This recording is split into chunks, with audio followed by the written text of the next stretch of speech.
you.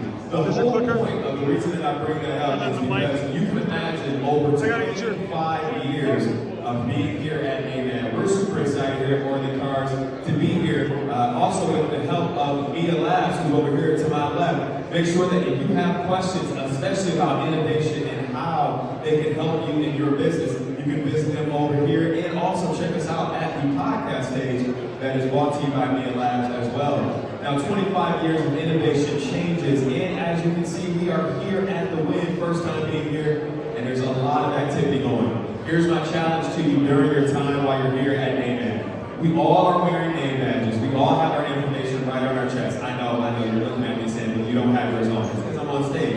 You know me, I'm on the mic. But I want you to introduce yourself and meet someone that you did not come here with or that you are not associated with. I cannot tell you how many times that I've been at conferences, been at events, and some of the best relationships start at venues, places, and times just like this.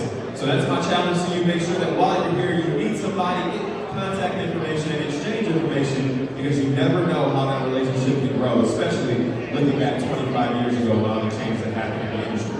We're going to be introducing our next speaker up pretty soon here to the stage, but I also want to encourage you while you're here that you make sure that you take advantage of all of the happenings. If you have questions, there is an app, so if you want to find out the schedule about NAMAD and what's going on, just look, there's a QR code that you can scan out in the main lobby areas that'll help you navigate the conference.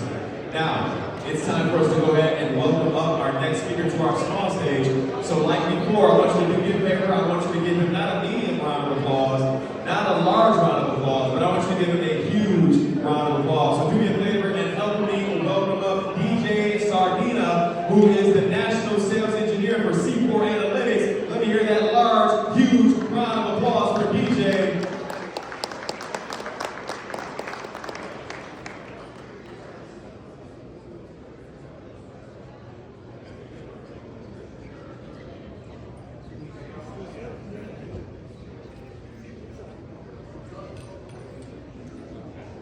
All right, can everybody hear me? We're good on sound. Yeah. The mic switch here. All right, so I am DJ Sardana, C4 Analytics and the digital sales engineer there. It's my first time ever on a stage in my 24 years at Automotive. I spoke plenty in high school and all the way through college, and this is the first time in Automotive on the stage. So if there's any stumbles, don't mind it. But let's see here. So first off, I'm going to spend a few minutes talking about myself, because there's a lot of people out there that know me, but there's a lot of people that don't, and a lot of people don't know the background. There's a lot of events that occur in your life that get you to the point where you are today, so I want to talk a little bit about myself.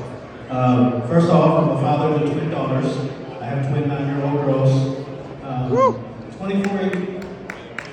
24 years in automotive total. But I want to take a few minutes to break that down, how that came about. Because a lot of us out here, there's dealers, there's vendors, but sometimes the pathway to how we get there is different. So I want to rewind a little bit. My start after college, I opened up an automotive parts store. That was the time when Fast and the Furious was a big deal. People were buying rims, tires, mufflers, all that stuff. So I got into automotive right away because I started off customizing my own car. I went to go out and buy some rims. I had a little Mercedes C-Class. I put some rims on it, and then I realized that I got such a great deal on my rims. I was like, man, I can buy these rims and I can flip them and I can sell them and make a business out of it. So I started an automotive parts store in the back of my parents' business. My parents had a grocery store. I took their stock room and converted it to a storefront. Put some glass doors on it, then replaced those metal doors, and started a storefront. I ran an entire automotive parts business for about 2.5 years out of college. And right around that time, the internet started to grow. This wonderful big thing now called the internet was just starting. I mean, we had eBay and we had the web coming up at that time, and I was not online. I did not have a website. I did not have any online presence. So it was really time for me to close it down, because I couldn't compete with other stores that were online. Their pricing and everything was a lot better than what I was at. So I decided to close down my business and then start a real career. Being in the back of mom and dad's grocery store, probably not the full-time gig. So I was a mass comm major. I graduated from Towson University with a degree in mass communications, and I thought, let me go back and get something more like what I learned about. So I went over to my local TV station in Richmond, Virginia, filled out an application, talked to one of the local broadcast journalists that I was friends with, and he got me an interview, fast track, went in, did the interview. He said, hey DJ, we'll hire you. Part-time production assistant is how all mass comm majors start. 20 hours a week, $6.50 an hour. This was 2004 or 5. I was getting ready to get married, buy a house. I'm like, how am I going to make a living working 20 hours a week, getting paid $6 an hour? There's no way. Went to my local BMW dealership where I had purchased a car, Richmond BMW, Richmond, Virginia. I went to the general manager and said, hey, you got any positions open for like a lot attendant? Drive some cars over and put some gas in it, that kind of thing. I was thinking something fun. I wanted something fun. No opportunity there to be a lot attendant, but they said, we got a sales job. Would you like to try that? I went back and thought about it in about a week or so, and I went back to that GM. I said, you know what, I'll take that sales job. Fast track, I got into sales 6 months in, loved it, killed it. I was on the internet team within 6 months. Within 12 months, they asked me to be the internet director, where I was training and bringing up newer internet managers into the field, and at the same time maintaining a quota. Fast track a couple more years. I hit salesperson of the month 21 times out of 24 months. Selling BMWs. CSI at 100%. Doing my thing. So somewhere in that time frame, our BMW dealership, Crown Auto Group, got acquired by Asbury. The folks at Asbury Corporate said, hey, we love what you're doing. We want to bring you into corporate and have you travel the country and train other internet managers how to do it right. So I was assigned 13 dealerships. Virginia, New Jersey, and I had all of Plaza Motors Group in Freeport, St. Louis. So I was responsible for traveling to all of my stores and training other internet managers on internet process, internet lead response, how to utilize the leading CRM in the best way possible, managing all the dealer websites, and so on and so forth. So from that point, I worked at corporate for 2 years, successfully, loved it. An opportunity became available for me to go back into a dealership. So I went back into the dealership. All the Virginia stores that Asbury owned were going one price. I don't know if anybody here at dealer side went one price, but that's a big undertaking. So they asked me to go back in as an inventory director, pricing all the new cars. When you're one price, you've got to have a set brand or where you're pricing all your cars. I took Richmond BMW used car store from 60 used cars a month to 100 by proactively pricing my cars. Literally, we had a bucket system. We were pricing all the used cars at 7, 14, 30, and 45. We had a hard 60-day turn, so you really had to price your cars effectively if you wanted to turn them and sell them. From there, next thing you know, I was training my replacement. And didn't know what came ahead for me. We had a sales manager get moved on. They asked me to move into a sales manager seat. I went over and started becoming a desk manager for a BMW store. I really enjoyed it, but I got probably 2 or 3 months in, I'm sitting around with all the other managers talking in this dealership, and I learned that these guys are making $50,000, $60,000, $70,000 more than me. So I was like, what's going on here? Set up a meeting with the general manager, said, hey, let's get together and let's have a conversation. I just asked for more money, just asked for what I'm worth. And I had my day off that next day, and then right after that, I went back to the dealership and I was told, hey, DJ, spoke to the executives. We got 2 opportunities for you. We can shake hands and part as friends. 8 years with the company. Shake hands and part as friends, or you can start over in sales all over again. I was like, sales? I wasn't going to be unemployed right at that moment. I wasn't ready for that. So I took the sales job, gave myself 6 months, and worked really hard. I found another job with DealerTrack. I ended up working for DealerTrack for 5 years. And when I was at home for DealerTrack, I got into C4, where I am now today. So, bottom note there, next week I'm going to hit 7 years here at C4 Analytics. And in that time, when I got let go from Cox and DealerTrack, I decided to write a book. So, I wanted to just when you go through certain experiences in life, when it happens one time, it's a one-off. When it happens 2 to 3 times, it's not the same. So I decided to write a book, and I just wanted to read the preface from the book, just to anyone is interested, the QR code there on the slide, just grab a picture of that. That'll take you straight to Amazon, where you can visit djsardana.com for additional information. But the co-founder of C4 Analytics actually read an enhanced copy of my book, and he wrote such a beautiful piece that I decided to make it the preface. And I wanted to read it to you guys. It's more of a teaser. Just give you a snapshot of what DJ Sardana tells an American success story that defies the odds. Through confidence, hope, and relentless tenacity, Sardana has been able to overcome the institutional racism that plagues American businesses, and he would argue America as a whole. His first-hand account of his personal and professional life reveals a spirit determined to overcome any obstacles placed in his path. With the same determination that led him to challenge an arranged marriage to be with his true love, Sardana draws on deep reserves of hope and tenacity to find a place in American society amid a cast of characters oblivious to his struggles. From landlords fearful of minority-owned businesses to managers who at promotion time only see color instead of ability. Sardana takes us inside the United States we deny, where subtle biases and unconsidered racist views deny opportunities to the very people America claims to champion. Sardana's story is the minority experience in America that plays out in businesses large and small, wherever people find themselves held to a higher scrutiny and higher standards because of their background and their race and their religion. Every manager, every business owner, every landlord, and every decision maker needs to read this book and recognize the simple lessons and equal opportunity that Sardana offers. If you believe that you are colorblind, read Sardana's story, and you just may find some unconscious biases of your own. Enough about me. Let's get into what we're here to talk about today. I'm going to go through a few questions for you to ask your agency. C4 Analytics, we're a full-service digital marketing agency. So I'm going to go through a couple of questions, and I'd like you to take these questions back to your current agencies that you work with today in your dealerships and ask them these questions and see what responses you get. I structured this in a them versus us. Them being the majority of digital marketing agencies out there versus us, C4 Analytics. On the surface, most digital marketing agencies seem quite similar.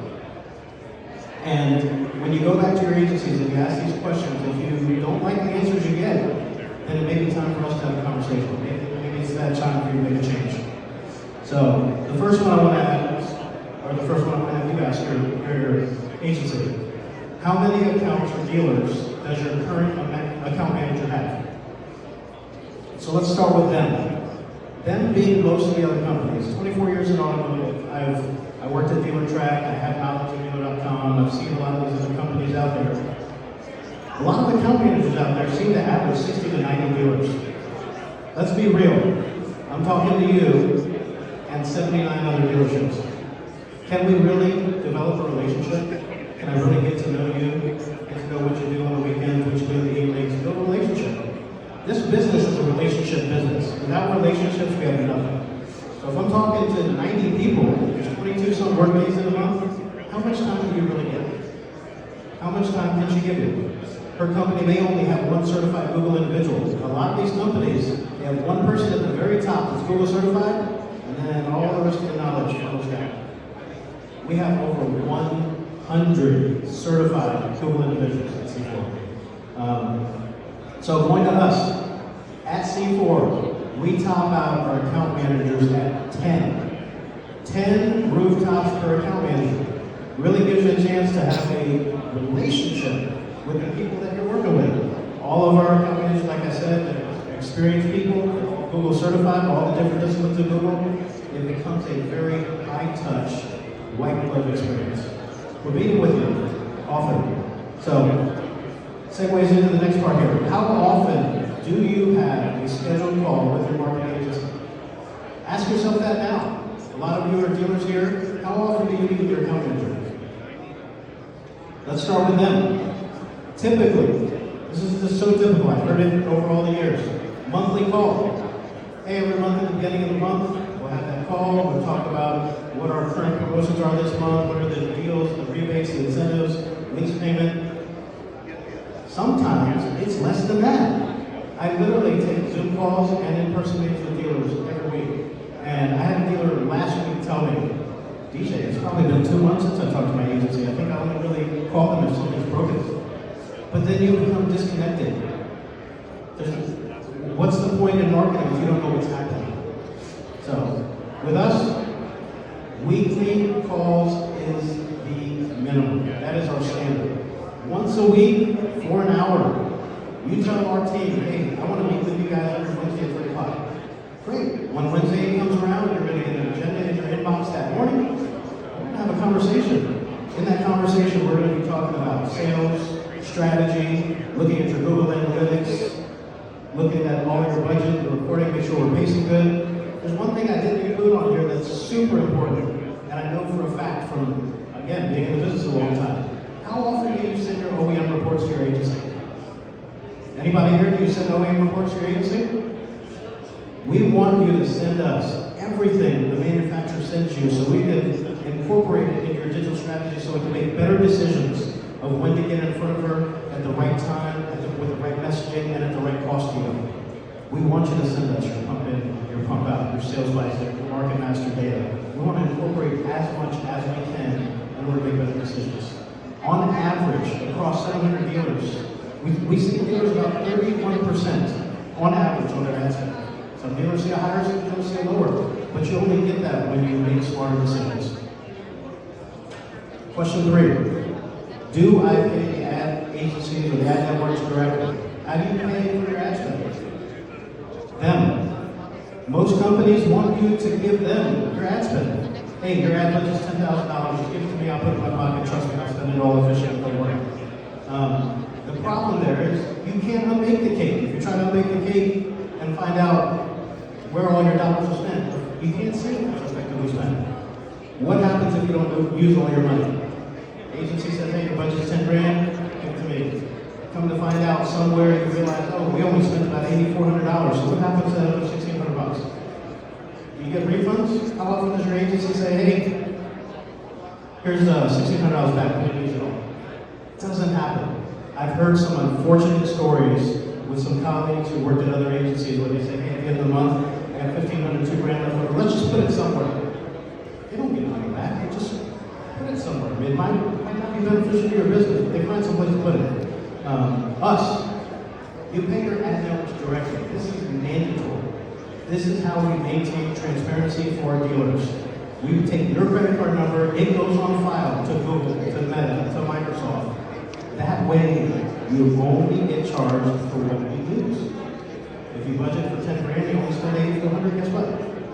Your card only gets charged for $40. That way it's fully transparent. There's no mixing or confusion or worry of what's going on.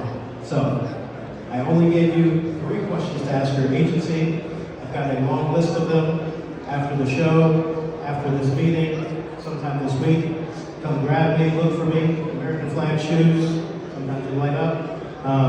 Just look for me. 15 minutes, we can go through the whole list of the questions you can ask your agency. We can set up a meeting. I fly out every single week to meet with dealers. I'm glad to come out and meet with you, sit down and have a conversation, talk about your business, and how we can help grow your sales and market share.